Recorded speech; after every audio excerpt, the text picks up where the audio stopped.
Желтые воздушные шарики, ленты, шарфы и брошки. С атрибутикой такого цвета сегодня в Якутске можно встретить волонтеров в торговых центрах Туймада и Проспект. В рамках Всероссийской декады инклюзивного образования проходят мероприятия, посвященные Международному дню людей с синдромом Дауна. В поддержку солнечных детей в столице республики проходят благотворительные акции и флешмобы.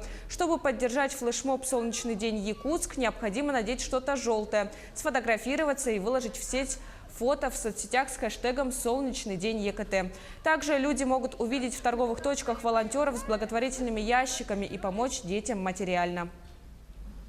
Это мероприятие помогает социализироваться нашим детям. Мы же знаем, например, много известных людей, которые достаточно очень активные, да.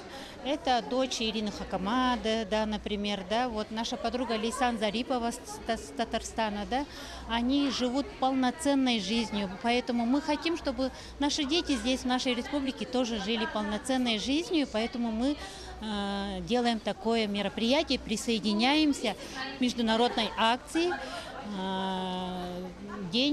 Международный день людей с синдромом Дауна. Мы делаем акцию «Желтый день», солнечный день ЕКТ.